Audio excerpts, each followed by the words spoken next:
Hello friends, कैसे हो आप सब। उम्मीद करती हूँ कि आप सब लोग बहुत अच्छे होंगे। अन्नपूर्णा दिव्य चैनल में एक बार फिर से मैं दिव्या आप लोग का बहुत बहुत स्वागत करती हूँ।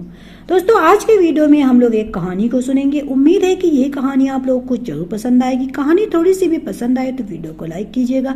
चैनल पे पहली बार विजिट कर रहे हैं तो अन्नपूर्णा दिव्य चैनल को सब्सक्राइब कीजिएगा और इस कहानी को ज्यादा से ज्यादा शेयर कीजिएगा। तो चलिए फिर शुरू करते हैं। ये डिब्बे में 2 लड्डू रखे थे, दोनों खत्म हो गए। अभी थोड़ी देर पहले तो मैंने देखे थे। मीनल गुस्सा कर रही, उसका अभी लड्डू खाने का बड़ा मन कर रहा था। रसोई से बाहर निकली तो देखा उसकी सास के कमरे की लाइट जल रही थी। वो धीरे से कमरे में पहुंची और उनके हाथ में एक लड्डू देखकर उसके होश उड़ गए। वो तुरंत पुनीत को बुलाकर लाई और पुनीत ने बिना सोचे समझे कह दिया, माँ आपको शर्म नहीं आती रसोई से चीजें चुराकर खाने में। ये सुनते ही गायत्री जी के चेहरे की हवाइयां उड़ गई। उन्हें अपने कानों पर जरा भी विश्वास नहीं है उनका अपना बेटा पुनीत उन्हें यह सब कह सकता है। तभी गायत्री जी के पीछे से उनकी 3 वर्षीय पोती रिया निकली। दादी एक और लड्डू खिलाओ ना, दादी कहानी सुनाओ ना। गायत्री जी अपने हाथों में रखा लड्डू उसे खिला दिया और रिया मचलती हुई कमरे से बाहर चली गई। ये देखकर पुनीत और मीनल की आंखें शर्म से झुक गईं। तुम दोनों ने आज मुझे चोर भी करार दे दिया। रिया ने खाना नहीं खाया था तो मैंने सोचा उसे कहानी भी सुना दूंगी और साथ में लड्डू भी खिला दूंगी, बच्ची का पेट भर जाएगा।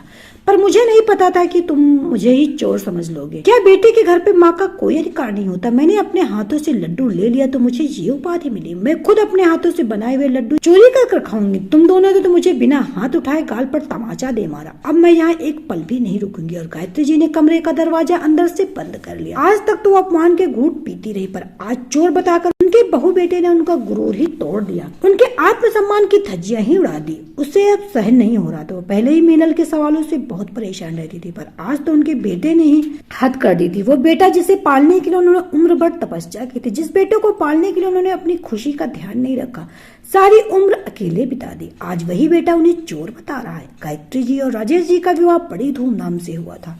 शादी के कुछ महीने ही बीते थे कि उन्हें पता चला कि वो गर्भवती है। ससुराल वालों ने उनका जरा भी ध्यान नहीं रखा। उन्हें 9वां महीना लगा ही था कि एक दिन घर पर आए हुए एक पत्र ने उनका जीवन दूभर कर दिया। उनके मायके से किसी रिश्तेदार ने पत्र लिखा था कि जिस लड़की से तुम्हारे बेटे ने शादी की वो मांगलिक है। तुमसे ये बात छिपाकर शादी की गई है। अपने बेटे को जिंदा देखना चाहते हो तो हर रिश्ता खत्म कर दो। ये पत्र पढ़ते ससुराल में कोहराम मच गया। सास ससुर ने उन्हें ताने देने लगे और मैके पत्र भिजवा दिया कि अपनी बेटी को यहाँ से ले जाए, तलाक के पेपर मिल जाएंगे और हम अपने बेटे की दूसरी शादी करवा देंगे। गायत्री जी पर तो मानो दुखों का पहाड़ टूट पड़ा। वे ज्यादा पढ़ी लिखी भी नहीं थी। मायके में उन्होंने अपनी पहली संतान पुनीत को जन्म दिया। थोड़े समय बाद वो अपने भाई भाभी की नजरों में खटकने लगी। उन्होंने काम ढूंढने की शुरुआत और एक कपड़े की फैक्ट्री में उन्हें काम मिल गया। पुनीत को वहीं ले जाकर बिठा देती और अपना काम करती रहती। फैक्ट्री में अच्छा काम करने के लिए उन्हें अच्छे पैसे मिलने लगे। पुनीत भी अब स्कूल जाने लगा था और अब उन्हें मायके के पास में अलग से कमरा ले लिया था। फैक्ट्री में काम करने के अलावा वो लड्डू बनाकर भी बेचा करती थी। अब पुनीत बड़ा हो रहा था तो खर्चे बढ़ ही रहे थे। पुनीत को भी लड्डू बहुत पसंद थे। गायत्री जब भी ऑर्डर पर बनाती थी तो पहले लड्डू अपने बेटे को खिलाती थी। इसी तरह पुनीत बड़ा हो गया और नौकरी करने लगा।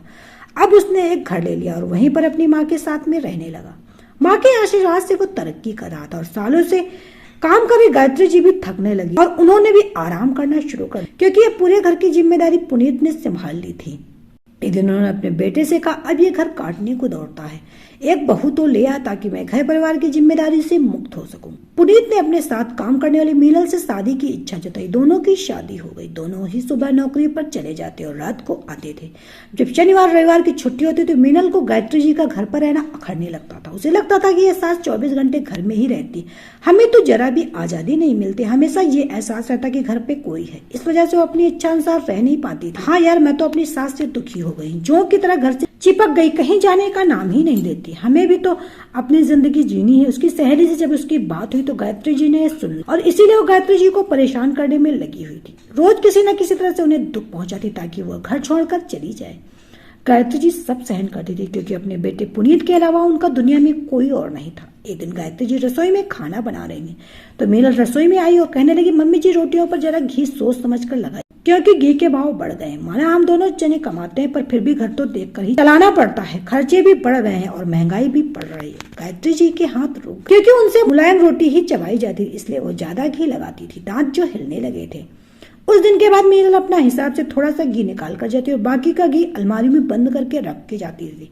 मीनल की हरकतों के बारे में उन्होंने अपने बेटे को कभी नहीं बताया, क्योंकि वो नहीं चाहती थी घर में किसी भी तरह का कोई तनाव हो, क्योंकि मीनल गर्भवती थी और उसे तनाव मुक्त रहना चाहिए, इसलिए वो जिसमें खुश रहे वैसा ही करती थी। रविवार के दिन मीनल उठी और उसके चाय पीने की इच्छा हुई तो उसने देखा कि उसकी सास दूध में पानी मिला रही थी। ये देखकर तुरंत बोली, मम्मी जी आप दूध में पानी मिलाकर मुझे देती हैं? आपको पता है ना कि मैं माँ बनने वाली हूँ और मेरे लिए दूध पीना जरूरी है, पानी नहीं। बहू कुछ भी बिना सोचे समझे बोले जाती, मैं दूध में पानी मिला रही क्योंकि मुझे ये दूध पीना है। तुमने जब से डेयरी से फुल क्रीम दूध मंगवाना शुरू किया मुझे इतना गाढ़ा दूध पचता नहीं है। तुम्हारे लिए दूध अलग भगोनी में रखा हुआ। मीनल आगे कुछ नहीं बोली। आज गायत्री जी को भी बहुत बुरा लगा था, पर वो चुप रही क्योंकि मीनल को तनाव देना नहीं चाहती थी। 9 महीने मीनल ने प्यारी सी बेटी को जन्म दिया और घर में सभी उसकी देखभाल में व्यस्त हो गए।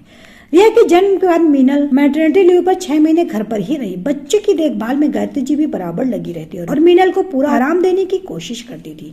उन्होंने मीनल के लिए डिलीवरी में खाना खिलाने के लिए भी लड्डू बनाए थे, पर मीनल ने उन्हें खाने से इनकार कर दिया। मैं पढ़ी लिखी इन सबको नहीं मानती कि घी खाने से ही ताकत आती, हेल्दी खाना खाना ज्यादा बेहतर है। इतना घी खाऊंगी तो मोटी हो जाऊंगी। और मीनल को अपने फिगर की भी चिंता होने लगी थी, तो उसने खाना भी कम कर दिया और रिया को दूध पिलाना भी बंद कर। गायत्री जी ने बहुत समझाया कि ये बच्चे तुम्हारी सेहत के लिए ठीक, पर वो तब भी नहीं मानी। पुनीत को इस बारे में सब पता नहीं लगा था, क्योंकि मीनल रोज ऑफिस से आते शिकायत करती और गायत्री जी बहू के लिए एक शब्द भी नहीं करती थी। धीरे धीरे पुनीत को भी अपनी माँ की ही गलतियां नजर आने लगी थी। वो भी उनसे उखड़ा सा रहने लगा और मीनल के कहे अनुसार चलने लगा। रिया भी स्कूल जाने लगी थी, पर वो ज्यादातर अपनी दादी के पास में ही रहती थी। मीनल और पुनीत को नौकरी से समय मिलता तो दोनों मोबाइल में व्यस्त हो जाते। रिया दादी से ही सब चीजें मांगने लगती। दादी मुझे भी लड्डू खाने। टीवी पर देखकर रिया मन मचल उठा। गायत्री जी लड्डू बनाने में माहिर तो उन्होंने जल्दी से ही पोती के लिए लड्डू बना दिए। मीनल शाम को आई तो उन्होंने उससे घी मांगा, पर मैं घी तो सुबह ही निकाल कर गई थी। हाँ बहू, सारा घी मैंने लड्डू बनाने में काम में ले लिया। रिया का बड़ा मन था, इतने से घी में 4-5 लड्डू तो बन ही गए। आपने लड्डू बना लिए और मुझसे पूछा तक नहीं? कम से कम एक बार फोन करके पूछ लेते। मीनल की बात सुनकर गायत्री जी का चेहरा उतर गया। वो रात का खाना बनाकर अपने कमरे में आ गई। रिया भी उसके पास ही खेल रही थी। उसने फिर से लड्डू खाने की इच्छा जताई तो बच्चे भी दोनों लड्डू लेकर आ गई। वो लड्डू रिया को खिला रही थी और वो जो उसके पीछे पीछे छुप रही थी। इसे देखकर मीनल को लगा कि उसकी सास लड्डू चुरा कर खा रही है। उसने गुस्से में पुनीत को बताया और पुनीत ने गायत्री जी पर चोरी का इल्जाम लगा दिया। अगले दिन उन्होंने अपने सामान पैक किया और उन्हें जाते देखकर, माँ कहाँ जा रही हो? बेटा सबसे दूर जाने, क्योंकि अब इतना बड़ा झूठ लगने के बाद मैं यहाँ पर नहीं रुक सकती। मेरा भी कुछ स्वाभिमान है, इज्जत से जीना चाहती हूँ। जिस बेटे को अपना पेट काट कर खिलाया, अपने खून से सींचा, उसी ने बिना सोचे समझे मुझको चोर कह दिया। क्या ये मेरा घर नहीं था? ये तो मैं लड्डू रिया को खिला रही थी। अगर मेरा मन भी करता और मैं लेकर खा लेती तो क्या मैं चोर हो गई? अपने ही घर में कोई बुजुर्ग अपने हाथ से कुछ खा भी नहीं सकता। मैं सालों से घर संभाले और मीनल तो अभी आई। तूने उसकी बात पे विश्वास किया और अपनी माँ को ही झूठा साबित कर दिया। पहले मुझे मायके वालों ने निकाला, फिर पति ने छोड़ा, अब बेटा भी घर से निकालने की तैयारी कर रहा है, तो मैं उससे पहले ही कहीं पर चली जाती और जैसे तैसे अपना गुजारा कर लूंगी। मीनल तो यही चाहती है।